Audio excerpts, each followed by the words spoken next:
কয়েক হাজার বছর ধরে আটলান্টিসের গল্প মানব ইতিহাসের সবচেয়ে বড় রহস্যগুলির একটি। কেউ এটিকে নিছক কল্পকাহিনী বলে মনে করেন, আবার কেউ বিশ্বাস করেন এর পেছনে লুকিয়ে আছে হারিয়ে যাওয়া এক বাস্তব সভ্যতার ইতিহাস। প্রাচীন লেখনী, সমুদ্রের নিচে পাওয়া রহস্যময় ধ্বংসাবশেষ, অদ্ভুত প্রত্নতাত্ত্বিক আবিষ্কার এবং পৃথিবীর বিভিন্ন প্রান্তে ছড়িয়ে থাকা কিছু অবাক করা মিল, সবকিছু যেন একই প্রশ্নের দিকে ইঙ্গিত করে, সত্যিই কি একসময় পৃথিবীতে এমন একটি উন্নত সভ্যতা ছিল যা কোনো ভয়াবহ বিপর্যয়ে সম্পূর্ণ ধ্বংস হয়ে যায়? আশ্চর্যের বিষয় হলো, এই রহস্যের প্রতিটি সূত্র আলাদাভাবে দেখলে হয়তো খুব একটা বিশ্বাসযোগ্য মনে হয় না, কিন্তু যখন সমস্ত প্রমাণকে একসাথে জোড়া লাগানো হয় তখন একটি চমকপ্রদ ছবি ফুটে ওঠে। তাহলে কি আটলান্টিস শুধুই একটি কিংবদন্তি, নাকি প্রত্নতাত্ত্বিকরা সত্যি এমন কিছু প্রমাণ খুঁজে পেয়েছেন যা ইতিহাস সম্পর্কে আমাদের ধারণায় বদলে দিতে পারে? আজ আমরা সেই রহস্যের গভীরে যাওয়ারই চেষ্টা করব। আটলান্টিসের সন্ধানে সবচেয়ে আলোচিত স্থানগুলির একটি হল আফ্রিকার মৌরিতানিয়ায় অবস্থিত রিচার্ড স্ট্রাকচার। মহাকাশ থেকে দেখলে এটি বিশাল এক বৃত্তাকার কাঠামোর মতো মনে হয়, যার ব্যাস প্রায় 40 কিলোমিটার। আর আশ্চর্যের বিষয় হল, প্রাচীন গ্রিক দার্শনিক প্লেটো আটলান্টিসকে যেভাবে একাধিক বৃত্তাকার ভূমি ও জলপথের সমন্বয়ে গঠিত শহর হিসেবে বর্ণনা করেছিলেন, রিচার্ড স্ট্রাকচারের আকৃতির সঙ্গে তার কিছুটা মিল খুঁজে পাওয়া যায়। তবে এখানে একটি গুরুত্বপূর্ণ বিষয় মনে রাখতে হবে, বর্তমানে কোনো প্রত্নতাত্ত্বিক প্রমাণ পাওয়া যায়নি যা নিশ্চিতভাবে বলে যে এটি আটলান্টিস। তবে গবেষণায় দেখা গেছে আজকের শুষ্ক সাহারা একসময় সম্পূর্ণ ভিন্ন ছিল, যেখানে হাজার হাজার বছর আগে নদী, হ্রদ এবং প্রচুর উদ্ভিদ ছিল। ফলে কিছু গবেষক মনে করেন অতীতে এই অঞ্চল মানুষের বসবাসের জন্য অনেক বেশি উপযোগী ছিল, যা আটলান্টিস থাকার সন্দেহের দিকে ইঙ্গিত দেয়। এছাড়াও আটলান্টিক মহাসাগরের ওপারে বাহামার উপকূলে রয়েছে আরেকটি রহস্যময় স্থান, যার নাম বিমিনি রোড। সমুদ্রের নিচে থাকা বিশাল আয়তাকার পাথরের সারি অনেকটা মানুষের তৈরি রাস্তা বা বাঁধের মতো মনে হয়, যা 1968 সালে আবিষ্কৃত হওয়ার পর থেকেই বিতর্ক শুরু হয়েছে। অধিকাংশ ভূতত্ত্ববিদ এটিকে প্রাকৃতিক গঠন বলে মনে করলেও কিছু গবেষকদের মতে পাথরগুলির বিন্যাস এতটাই অস্বাভাবিক যে প্রশ্ন থেকেই যায়। আরও আশ্চর্যের বিষয় হলো, শেষ বরফ যুগের সময় সমুদ্রপৃষ্ঠের উচ্চতা আজকের তুলনায় অনেক নিচে ছিল, ফলে বর্তমানে যে অঞ্চল সমুদ্রের নিচে রয়েছে তা অনেকটাই তখন স্থলভাগ ছিল। তাই কেউ মনে করেন যদি এই কাঠামো মানুষের তৈরি হয়, তাহলে এটি এমন কোনো প্রাচীন উপকূলীয় স্থাপনার অংশ হতে পারে যা পরে সমুদ্রের নিচে তলিয়ে গিয়েছিল। জাপানের ইয়োনাগুনি দ্বীপের কাছে সমুদ্রের নিচে আরও একটি আবিষ্কার, ইয়োনাগুনি স্মৃতিস্তম্ভ। দেখতে অনেকটা বিশাল সিঁড়ি, স্তম্ভ এবং দেওয়ালের মতো, যার সোজা রেখা এবং ধারালো কোণ দেখে অনেকের মনে হয় এটি মানুষের তৈরি হতে পারে। যদিও অধিকাংশ বিজ্ঞানী এটিকে প্রাকৃতিক ভূতাত্ত্বিক গঠন বলে মনে করেন, তবে এ নিয়ে বিতর্ক আজও শেষ হয়নি।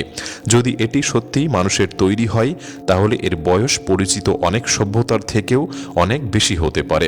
তাই সেটি মানব ইতিহাস সম্পর্কে আমাদের বর্তমান ধারণাকেই বদলে দিতে পারে। আটলান্টিসের সঙ্গে সম্পর্কিত আরও একটি অদ্ভুত সূত্র হল একটি ধাতু। প্রাচীন লেখায় প্লেটো অরিক্যালকাম নামের একটি মূল্যবান ধাতুর কথা উল্লেখ করেছিলেন, যা নাকি আটলান্টিসে ব্যাপকভাবে ব্যবহৃত হতো। দীর্ঘদিন ধরে অনেকেই এটিকে নিছক কিংবদন্তি মনে করতেন, কিন্তু সিসিলির উপকূলে একটি প্রাচীন জাহাজডুবির স্থান থেকে উদ্ধার হওয়া কিছু ধাতব বস্তু গবেষকদের নতুন করে ভাবতে বাধ্য করেছিল। পরীক্ষায় দেখা যায় এগুলি তামা ও দস্তার বিশেষ সংকর ধাতু। যদিও এটি আটলান্টিসের অস্তিত্ব প্রমাণ করে না, তবে কিছু গবেষকদের মতে অরিক্যালকামের মতো ধাতু ইঙ্গিত দেয় যে প্রাচীন পৃথিবীতে ধাতুবিদ্যার জ্ঞান আমাদের ধারণার চেয়েও অনেক বেশি উন্নত হতে পারে। আর এখান থেকে সামনে আসে আরও কিছু রহস্যময় সূত্র, যেগুলি আজও ইতিহাসবিদ ও প্রত্নতাত্ত্বিকদের মধ্যে বিতর্কের জন্ম দিয়েছে। এর মধ্যে অন্যতম পিরি রেস মানচিত্র। 1513 সালে তৈরি এই মানচিত্রে এমন কিছু উপকূল রেখা দেখা যায় যা সেই সময়ের জন্য অস্বাভাবিকভাবে নির্ভুল মনে করা হয়। কিছু গবেষক মনে করেন এটি আরও প্রাচীন কোনো উৎস থেকে প্রাপ্ত তথ্যের উপর ভিত্তি করে তৈরি হতে পারে। যদিও এ বিষয়ে কোনো চূড়ান্ত প্রমাণ নেই, তবু এটি দীর্ঘদিন ধরে গবেষকদের কৌতূহলের কেন্দ্রবিন্দুতে রয়েছে। একই সাথে বিশ্বের বিভিন্ন প্রান্তে পাওয়া মেগালিথিক স্থাপত্য আরও বড় প্রশ্নের জন্ম দেয়। দক্ষিণ আমেরিকা, ভূমধ্যসাগরীয় অঞ্চল এবং অন্যান্য স্থানে শত শত টন ওজনের বিশাল পাথর এমন নিখুঁতভাবে স্থাপন করা হয়েছে যে আজও তা বিস্ময় জাগায়। এটি হয়তো কোনো হারিয়ে যাওয়া সুপার সভ্যতার প্রমাণ নয়, তবে নিঃসন্দেহে দেখায় যে প্রাচীন মানুষের প্রকৌশল দক্ষতা কতটা উন্নত ছিল। তবে আটলান্টিসের সঙ্গে সবচেয়ে বেশি মিল খুঁজে পাওয়া যায় একটি বাস্তব ঐতিহাসিক ঘটনার মধ্যে। বর্তমান গ্রিসের সান্টোরিনি দ্বীপে অবস্থিত অ্যাক্রোতিরি নগরী। এটি ছিল ব্রোঞ্জ যুগের একটি উন্নত শহর, যেখানে বহুতলা ভবন, উন্নত নিকাশি ব্যবস্থা এবং সমুদ্রভিত্তিক বাণিজ্যের স্পষ্ট প্রমাণ পাওয়া গেছে। কিন্তু প্রায় 3600 বছর আগে একটি ভয়াবহ আগ্নেয়গিরির বিস্ফোরণে শহরটি ধ্বংস হয়ে যায়। অনেক গবেষক মনে করেন একটি উন্নত সভ্যতার এমন আকস্মিক ধ্বংসের স্মৃতি পরবর্তী সময়ে বিভিন্ন কিংবদন্তির জন্ম দিতে পারে। যদিও অ্যাক্রোতিরি সরাসরি আটলান্টিস ছিল বলে কেউ প্রমাণ করতে পারেনি, তবে দুটির মধ্যে কিছু আশ্চর্য মিল খুঁজে পাওয়া যায়। আর যদি প্রশ্ন করা হয় কোনো বিশাল ভূখণ্ড কি সত্যি সমুদ্রের নিচে হারিয়ে যেতে পারে, তার বাস্তব উদাহরণ হলো ডগারল্যান্ড। আজ যেখানে উত্তর সাগর রয়েছে, হাজার হাজার বছর আগে সেখানে ছিল বিস্তীর্ণ স্থলভাগ, বনভূমি, নদী এবং মানব বসতি। বরফ যুগের অবসানের পর সমুদ্রপৃষ্ঠের উচ্চতা ধীরে ধীরে বাড়তে শুরু করেছিল। পুরো অঞ্চলটি জলের নিচে তলিয়ে গিয়েছিল। ডগারল্যান্ডের আবিষ্কার অন্তত এটুকু প্রমাণ করে যে অতীতে বিশাল জনবসতিপূর্ণ অঞ্চল সত্যি সমুদ্রের নিচে হারিয়ে যেতে পারে। এই তথ্যগুলি আরও গুরুত্বপূর্ণ হয়ে ওঠে যখন আমরা প্লেটোর বর্ণনার দিকে তাকাই। প্রাচীন গ্রিক দার্শনিক প্লেটো একটি শক্তিশালী দ্বীপরাজ্যের কথা বলে গিয়েছিলেন, যার উন্নত নগর ব্যবস্থা ছিল এবং যা এক ভয়াবহ বিপর্যয়ে সমুদ্রের নিচে হারিয়ে গিয়েছিল।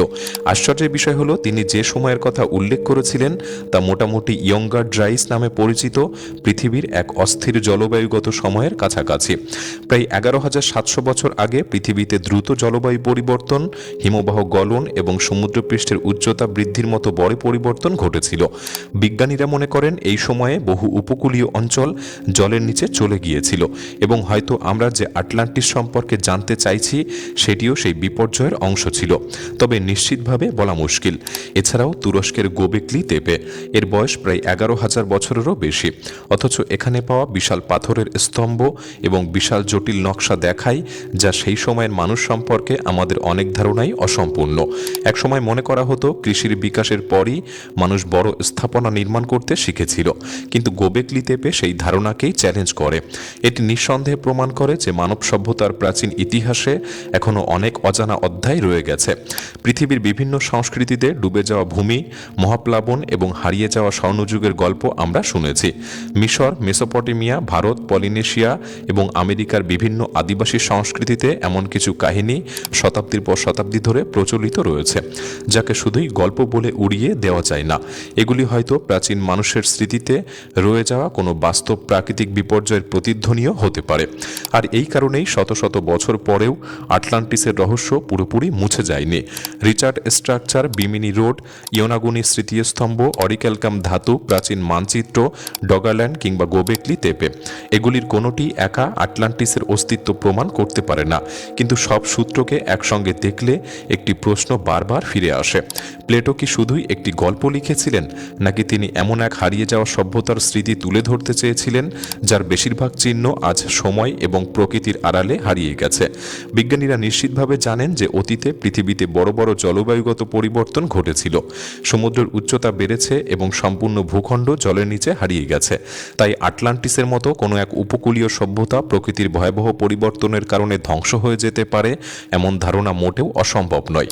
যদি ধরেই নেওয়া যায় আটলান্টিস সত্যিই ছিল, তাহলে সেটি কি প্লেটোর বর্ণনার মতো একটি শক্তিশালী সাম্রাজ্য ছিল, নাকি বিভিন্ন বাস্তব ঘটনা, হারিয়ে যাওয়া নগরী এবং প্রাচীন বিপর্যয়ের স্মৃতি মিলিয়েই তৈরি হয়েছিল এই কিংবদন্তি? যদিও এর উত্তর আমরা জানি না, তবে এটাও জোর গলায় বলা যায় না মানব সভ্যতার অতীত সম্পর্কে আমরা সবকিছু জানি। হয়তো সমুদ্রের গভীরে, মরুভূমির বালির নিচে কিংবা বহু পুরনো ধ্বংসাবশেষের মধ্যে এখনও লুকিয়ে আছে এমন কিছু রহস্য যা একদিন ইতিহাস সম্পর্কে আমাদের ধারণাকেই বদলে দিতে পারে। আপনাদের কি মনে হয় আটলান্টিস কি সত্যিই ছিল, নাকি এটি শুধুই একটি কিংবদন্তি? আপনার মতামত আমাদের কমেন্ট বক্সে লিখে জানাতে পারেন। ভিডিওটি ভালো লাগলে একটি লাইক করতে পারেন, চ্যানেলটি সাবস্ক্রাইব করে রাখতে পারেন। তাহলে দেখা হচ্ছে পরবর্তী নতুন একটি এপিসোডে। ধন্যবাদ।